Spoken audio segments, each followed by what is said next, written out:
Cafe. കലയുടെ സംസ്കാര സമന്വയ മുദ്രകൾ.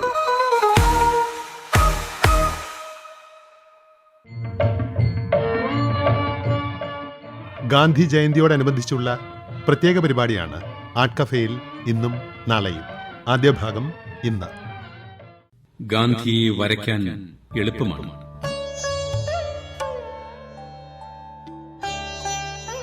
ഗാന്ധിയെ വരയ്ക്കാൻ എളുപ്പമാണ്. 3-4 രേഖകൾ മതി. ഗാന്ധിയായി വേഷം കെട്ടാൻ എളുപ്പമാണ്. കെട്ടിയ വേഷങ്ങൾ അഴിച്ചു കളഞ്ഞാൽ മതി. ആധുനിക മലയാള കവിതയുടെ പുതുശബ്ദങ്ങളിലൊന്നായ ശ്രീ കൽപ്പറ്റ നാരായണന്റെ ഈ കവിതയിൽ പ്രതിധ്വനിക്കുന്നത് ലോകം കണ്ട എക്കാലത്തെയും മഹാത്മാവായ ഗാന്ധിജിയുടെ സരള ജീവിത മാതൃക മാത്രമല്ല, ഗാന്ധിയൻ ആദർശങ്ങളിൽ നിന്ന് വ്യതിചലിച്ചു മാറിയ പുതിയ കാലത്തിന്റെ നാട്യങ്ങൾ കൂടിയാണ്. ഇതുപോലെ കവിതകളിലും മറ്റ് കലാരൂപങ്ങളിലും ഇത്ര കണ്ട് ആവിഷ്കരിക്കപ്പെട്ടു കഴിഞ്ഞ കാലം ഇത്രയൊക്കെ ആയിട്ടും ഇപ്പോഴും ആവിഷ്കരിക്കപ്പെട്ടുകൊണ്ടിരിക്കുന്ന ഒരു ഭാരതീയ വ്യക്തിബിംബം മറ്റൊന്നുണ്ടാവില്ലെന്ന് തീർച്ച. കലയുടെ വിഭിന്ന രൂപങ്ങളിൽ ഗാന്ധിജി നിത്യഹരിത സാന്നിധ്യമായി തുടരുക തന്നെയാണ്.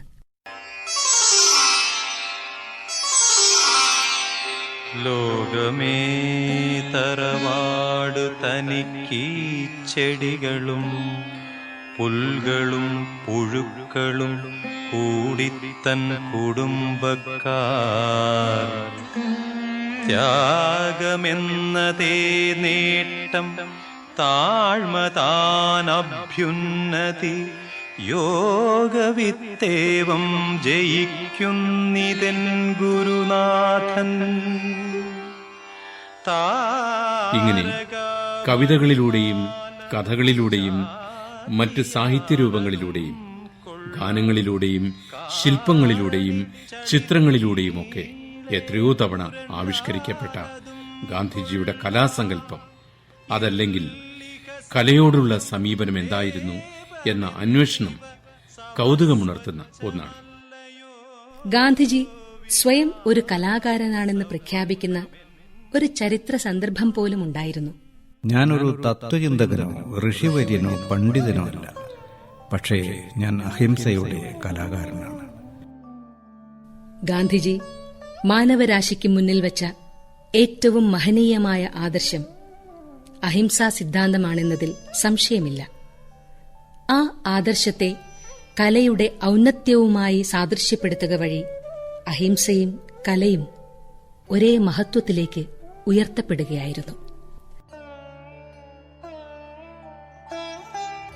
ഗാന്ധിജിയുടെ വ്യക്തിജീവിതം ഒരു തുറന്ന പുസ്തകമായി നമുക്ക് മുന്നിലുണ്ട്.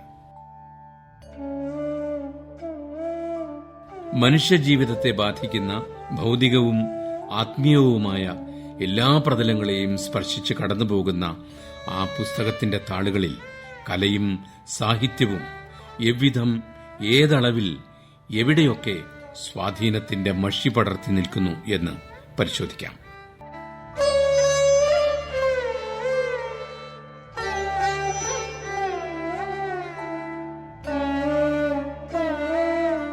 മോഹൻദാസ് കരംചന്ദ് ഗാന്ധിയുടെ ജീവിതത്തിലെ ഏറ്റവും വലിയ സ്വാധീന ശക്തി അമ്മ പുത്ലിഭായിയായിരുന്നു. പ്രാർത്ഥനയും കഠിനവ്രതങ്ങളും ജീവിതചര്യ തന്നെയാക്കി മാറ്റിയ അമ്മ മോഹൻദാസിനെ സംബന്ധിച്ചിടത്തോളം ആത്മവിശുദ്ധിയുടെ ആൾ രൂപമായിരുന്നു. അച്ഛൻ കരംചന്ദ് ഗാന്ധിക്കാകട്ടെ പോർബന്തറിലും രാജ്കോട്ടിലും ദിവാനായിരുന്നതിനാൽ വിവിധ മതവിഭാഗക്കാരുമായുള്ള സമ്പർക്കം അനുപേക്ഷണീയമായിരുന്നു. അതുകൊണ്ടുതന്നെ സമന്വയത്തിന്റെയും സഹിഷ്ണുതയുടെയും ലൗകിക ജീവിത പാഠങ്ങൾ അദ്ദേഹം സ്വാംശീകരിച്ചെടുത്തു. അടിയുറച്ച ഈശ്വരഭക്തനായിരുന്ന കരംചന്ദ് ഗാന്ധി ആരാധനാ സമയത്ത് ഉറക്കെ ഭഗവത്ഗീതാ പാരായണം നടത്തിയിരുന്നത് ഓർക്കുന്നുണ്ട് മകൻ മോഹൻദാസ്. ഭൂതപ്രേത പിശാചുകളെക്കുറിച്ചുള്ള ഭയം ബാല്യത്തിൽ എല്ലാ കുട്ടികൾക്കുമുള്ളതുപോലെ മോഹൻദാസിനുമുണ്ടായിരുന്നു. അന്ന് വീട്ടിൽ സഹായിയായി എത്തിയ ഒരു ഭൃത്യയാണ് രാമനാമ ജപം കൊണ്ട് ഈ ഭയത്തെ മറികടക്കാനാവും എന്ന് മോഹൻദാസിനെ വിശ്വസിപ്പിച്ചത്. ദൈവഭയമൊഴിച്ചുള്ള എല്ലാ ഭയങ്ങളെയും അകറ്റാനും മാറ്റി നിർത്താനും രാമനാമ ജപം പിൽക്കാല ജീവിതത്തിലേക്ക് ഗാന്ധി സ്വാംശീകരിച്ചെടുത്തത് ഈ ബാല്യകാലാനുഭവത്തിൽ നിന്നാണ്. അങ്ങനെ ഭക്തിയുടെയും ആത്മീയതയുടെയും പശ്ചാത്തലത്തിൽ പ്രാർത്ഥനാ ഗാനങ്ങളും ഗീതാപാരായണങ്ങളും രാമനാമ ജപങ്ങളും മറ്റുമായി കലയുടെ ചെറിയ പ്രത്യക്ഷങ്ങൾ അബോധാത്മകമായി ആ ബാലനിൽ സ്വാധീനങ്ങൾ ഉണ്ടാക്കിക്കൊണ്ടിരുന്നിരിക്കണം. അച്ഛൻ വാങ്ങിക്കൊടുത്ത ശ്രവണ പിതൃഭക്തി നാടകം എന്ന പുസ്തകം മോഹൻദാസ് എന്ന ബാലന്റെ വിചാരധാരകളെ അഗാധത്തിൽ സ്വാധീനിക്കുകയുണ്ടായി. അന്ധരായ മാതാപിതാക്കളെ തോളിലേറ്റിക്കൊണ്ടുപോകുന്ന ശ്രവണൻ എന്ന പുരാണ കഥാപാത്രം ആ ബാലന്റെ മാതൃകാ പുരുഷനായി മാറി. ആയിടയ്ക്കാണ് ഊരുചുറ്റി വരുന്ന നാടോടി കലാസംഘം ഇതേ കഥ ഹൃദയസ്പൃക്കായി അവതരിപ്പിക്കുന്നത് കൊച്ചു മോഹൻദാസ് കാണാനിടയായത്. രാമായണ കഥ പ്രതിപാദിക്കുന്ന ആ നാടകത്തിൽ മഹാരാജാവിനാൽ അബദ്ധത്തിൽ കൊല്ലപ്പെടുന്ന ശ്രവണന്റെ വൃദ്ധരായ മാതാപിതാക്കളുടെ വിലാപരംഗം ആ ബാലനെ വല്ലാതെ ഉലച്ചുകളഞ്ഞു. ആ രംഗത്തിന്റെ പശ്ചാത്തലമായി വന്ന ഗാനത്തിന്റെ ഈണം കുറേ കാലം കൂടെ കൊണ്ടു നടന്നു മോഹൻദാസ്. മറ്റൊരു പുരാണ കഥാപാത്രമായ ഹരിശ്ചന്ദ്രനെ കേന്ദ്രീകരിച്ച് അവതരിപ്പിക്കപ്പെട്ട ഒരു സംഗീത നാടകത്തെക്കുറിച്ചും തന്റെ ബാല്യകാല അനുഭവങ്ങൾ വിവരിക്കുന്നതിനിടെ ആത്മകഥയിൽ ഗാന്ധിജി പരാമർശിക്കുന്നുണ്ട്. സത്യനിഷ്ഠയെ ജീവശ്വാസത്തേക്കാൾ വിലമതിക്കുന്ന ഹരിശ്ചന്ദ്രൻ എന്ന കഥാപാത്രം ആ നാടകത്തിലൂടെ ഗാന്ധിജിയുടെ കാഴ്ചപ്പാടുകളെ മാറ്റിമറിച്ചു. ഗാന്ധിജി ആത്മകഥയിൽ ഇങ്ങനെ എഴുതുന്നു: എത്ര തവണ കണ്ടാലും മതിവരാത്ത ഒരു നാടകമാണ് അത്. ആ നാടകം എന്നെ അത്ര കണ്ട് ആവേശിച്ചിരുന്നു. എത്രയോ തവണ ഹരിശ്ചന്ദ്രനായി സ്വയം സങ്കല്പിച്ച് ഞാൻ അഭിനയിച്ചിരിക്കുന്നു. എന്തുകൊണ്ട് എല്ലാവർക്കും ഹരിശ്ചന്ദ്രനെ പോലെ സത്യസന്ധരായിക്കൂടാ എന്ന് സ്വയം ചോദിച്ചു. സത്യത്തിനു വേണ്ടി ഹരിശ്ചന്ദ്രൻ അഭിമുഖീകരിച്ച അഗ്നിപരീക്ഷണങ്ങൾ എന്നെ ശരിക്കും ഉത്തേജിതനാക്കുകയാണുണ്ടായത്. ജീവിതകാലം മുഴുവൻ ഞാൻ മുറുകെ പിടിച്ച സത്യോപാസനയുടെ നാന്തി കുറിച്ചത് ആ നാടകമായിരുന്നു. ഗാന്ധിജിയുടെ കലാസങ്കല്പം പോലും സത്യനിഷ്ഠയിലും സന്മാർഗചര്യയിലും അധിഷ്ഠിതമായിരുന്നു എന്ന് കാണാം. തന്റെ കലാസിദ്ധാന്തം ചുരുങ്ങിയ വാക്കുകളിൽ അദ്ദേഹം പ്രകടിപ്പിച്ചത് ഇങ്ങനെയായിരുന്നു: കലാകാരൻ ഒരു സമയത്ത് സത്യം കണ്ട് അതിന് തഴുകും, മറ്റൊരിക്കൽ അസത്യം കണ്ട് അതിൽ മുഴുകും. എന്നാൽ യഥാർത്ഥ സൗന്ദര്യം സൃഷ്ടിക്കുന്ന കലാകാരൻ സത്യത്തെ മാത്രം അതിന്റെ സാത്വിക രൂപത്തിൽ കാണുന്നവനാണ്, ആവിഷ്കരിക്കുന്നവനാണ്.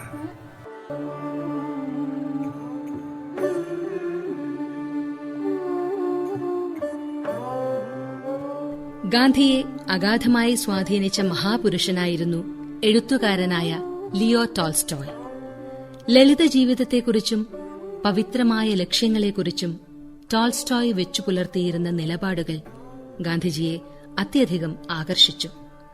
എന്നാൽ ടോൾസ്റ്റോയിയുടെ സർഗാത്മക സാഹിത്യരചനകളിൽ നിന്നല്ല ഈ ആശയങ്ങൾ ഗാന്ധിജി സ്വാംശീകരിച്ചത്. The kingdom of God is within you പോലുള്ള ഉപന്യാസ സമാഹാരങ്ങളിൽ നിന്നാണ് ഗാന്ധിജി ഈ ആശയങ്ങൾ കണ്ടെടുക്കുന്നതും ഉൾക്കൊള്ളുന്നതും. സ്നേഹമായിരിക്കണം ജീവിത നിയമം എന്ന ടോൾസ്റ്റോയിയുടെ സങ്കല്പത്തിന്റെ വികസിത രൂപമാണ് മഹാത്മായുടെ അഹിംസാ സിദ്ധാന്തം. ജീവിതമാണ് കലയെന്ന് ശഠിച്ച ഒരു മികച്ച കലാകാരനായിരുന്നു ടോൾസ്റ്റോയ്. ഈ സിദ്ധാന്തം സ്വന്തം സർഗാത്മക രചനകളിലൂടെയും ടോൾസ്റ്റോയ് മാനവരാശിക്ക് മുന്നിൽ അവതരിപ്പിച്ചു. എന്നാൽ ഗാന്ധിജി ഈ സിദ്ധാന്തം അവതരിപ്പിച്ചത് കലയിലൂടെയായിരുന്നില്ല, സ്വന്തം ജീവിതത്തിലൂടെയായിരുന്നു. നല്ല മനുഷ്യൻ ഒരു നല്ല കലാകാരനാണെന്ന് പ്രഖ്യാപിച്ച മഹാത്മജി ജീവിത കലയാണ് ഏറ്റവും മികച്ച കലയെന്നുകൂടി പറഞ്ഞുവെക്കുന്നു. ഈ പരാമർശം കലാവിരുദ്ധനാണ് ഗാന്ധി എന്നൊരു തെറ്റിദ്ധാരണ പരത്താനിടയാക്കി. കലയോടായിരുന്നില്ല ഗാന്ധിജിയുടെ വിമുഖത. കല കലയ്ക്കു വേണ്ടി മാത്രമാണ് എന്ന ആനന്ദവാദത്തോടായിരുന്നു അദ്ദേഹം വിയോജിപ്പ് പ്രകടിപ്പിച്ചത്. ശുദ്ധകലാവാദത്തോട് അദ്ദേഹം കലഹിക്കുക പോലും ചെയ്തു. മനുഷ്യകേന്ദ്രീകൃതമായിരുന്നു അദ്ദേഹത്തിന്റെ കർമ്മപദ്ധതികൾ. സന്മാർഗനിഷ്ഠയിൽ ഊന്നിയവയായിരുന്നു അദ്ദേഹത്തിന്റെ ജീവിത ദർശനങ്ങൾ. അതുകൊണ്ട് സ്വാഭാവികമായും അദ്ദേഹം ഉറക്കെ വിളിച്ചു പറഞ്ഞ കലാസങ്കല്പങ്ങൾ ഇതൊക്കെയായിരുന്നു. കോടിക്കണക്കിന് ജനങ്ങളോട് സംസാരിക്കുവാൻ, സംവദിക്കുവാൻ സാധിക്കുന്ന കലയും സാഹിത്യവുമാണ് എനിക്ക് അഭികാമ്യം. സമാശ്വസിപ്പിക്കുന്ന കല മാത്രമേ കലയാവുകയുള്ളൂ. യഥാർത്ഥ സൗന്ദര്യം സ്ഥിതി ചെയ്യുന്നത് ഹൃദയത്തിന്റെ പരിശുദ്ധിയിലാണ്. കലാകാരന്മാരെന്ന് അവകാശപ്പെടുന്ന പലരുടെ കലാസൃഷ്ടികളിലും ആത്മാവിന്റെ ഉയർച്ചയ്ക്കുള്ള അഭിലാഷം പ്രകടമാകുന്നതേയില്ല. സാമാന്യ ജനങ്ങൾക്ക് പ്രയോജനപ്പെടാത്ത, അവരുടെ ആത്മീയ ഉത്കർഷത്തിന് ഉതകാത്ത കലാപ്രവർത്തനങ്ങൾ പ്രോത്സാഹനമർഹിക്കുന്നില്ല തന്നെ. നമുക്ക് മോഹൻദാസ് കരംചന്ദ് ഗാന്ധി കലയുമായി അഭിമുഖം നിന്ന ജീവിത സന്ദർഭങ്ങളിലേക്ക് തന്നെ മടങ്ങാം. കയ്യിലുണ്ടായിരുന്ന സ്വന്തം വയലിൻ കിട്ടുന്ന വിലയ്ക്ക് വിൽക്കാനായി ഉഴറി നടന്ന ഒരു ചെറുപ്പക്കാരന്റെ രൂപത്തിൽ മോഹൻദാസിനെ ആത്മകഥയിൽ നാം കണ്ടുമുട്ടുന്നുണ്ട്. ഇംഗ്ലണ്ടിലെ നിയമപഠനകാലം. മോഹൻദാസിന് 18-19 വയസ്സ് കാണും. പാശ്ചാത്യ രീതിയിൽ പരിഷ്കൃതനാവാൻ വസ്ത്രധാരണത്തിനും ഫ്രഞ്ച് ഭാഷാ പഠനത്തിനും പുറമെ പാശ്ചാത്യ നൃത്തം കൂടി പഠിക്കാൻ തീരുമാനിക്കുന്നു. 3 ആഴ്ചയ്ക്കുള്ളിൽ ഒരു കാര്യം അദ്ദേഹത്തിന് ബോധ്യപ്പെട്ടു: പാശ്ചാത്യ നൃത്തത്തിൽ അകമ്പടി സംഗീതത്തിന്റെ പ്രാഥമിക പാഠങ്ങളെങ്കിലും പഠിക്കാതെ മുന്നോട്ടു പോകാനാവില്ല. വയലിൻ വാങ്ങി പഠനവും ആരംഭിച്ചു. പ്രസംഗത്തിൽ നൈപുണ്യം നേടാനായി അതിനിടെ വായിച്ച ബെല്ലിന്റെ സ്റ്റാൻഡേർഡ് എലക്യൂഷനിസ്റ്റ് എന്ന പുസ്തകത്തിലൂടെ കടന്നു പോകുമ്പോൾ ഗ്രന്ഥകർത്താവ് പങ്കുവച്ച ഒരു ആശയം ആ യുവാവിനെ ആശയക്കുഴപ്പത്തിലാക്കി. പ്രസംഗത്തിനോ നൃത്തത്തിനോ ഒരു വ്യക്തിയെ മാന്യനാക്കാനാവില്ല, മറിച്ച് സൗമ്യമധുരമായ പെരുമാറ്റം കൊണ്ടും സ്വഭാവശുദ്ധി കൊണ്ടും മാത്രമേ അത് സ്വായത്തമാക്കാനാവൂ എന്നതായിരുന്നു ആ ആശയം. ഇതിൽ പ്രചോദിതനായി ഗാന്ധി സംഗീത പഠനം അവസാനിപ്പിക്കുകയായിരുന്നു. തുടർന്ന് അധികപ്പറ്റായ ആ വയലിൻ വിൽക്കാൻ വേണ്ടി സംഗീതാധ്യാപികയുടെ സഹായം തേടുകയായിരുന്നു ആ യുവാവ്. ഇവിടെ വച്ച് സംഗീതാഭ്യസനം നിലച്ചു എന്നതിന് സംഗീതകലയുമായുള്ള ആ യുവാവിന്റെ തുടർന്നങ്ങോട്ടുള്ള എല്ലാ ബന്ധങ്ങളും വിച്ഛേദിക്കപ്പെട്ടു എന്നർത്ഥമില്ല. പക്ഷേ കേവലമായ ആസ്വാദന സുഖത്തിനപ്പുറം മനസ്സിന്റെ ആധ്യാത്മിക തലങ്ങളെ ശുദ്ധീകരിക്കാൻ പ്രാപ്തിയുള്ള സവിശേഷ സംഗീതധാരകളെയും ഗാനരൂപങ്ങളെയുമാണ് അദ്ദേഹം ആസ്വാദകൻ എന്ന നിലയിൽ സ്വീകരിച്ചു കണ്ടിട്ടുള്ളത്.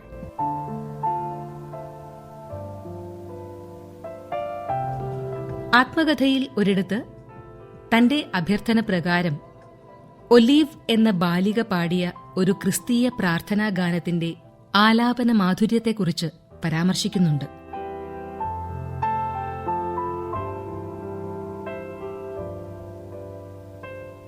ലീഡ് ദ കൈൻഡ്ലി ലൈറ്റ് എന്ന് തുടങ്ങുന്ന ഗാനമായിരുന്നു അത്.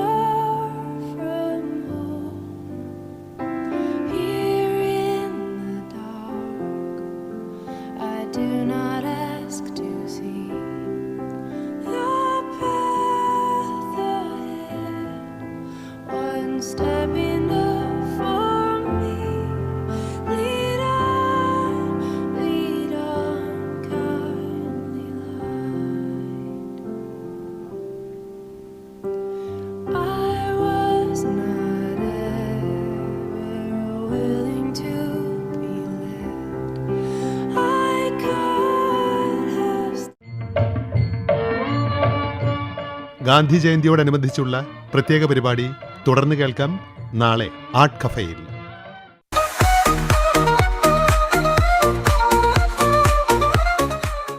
ആർട്ട് കഫേ, കലയുടെ സംസ്കാര സമന്വയ മുദ്രകൾ.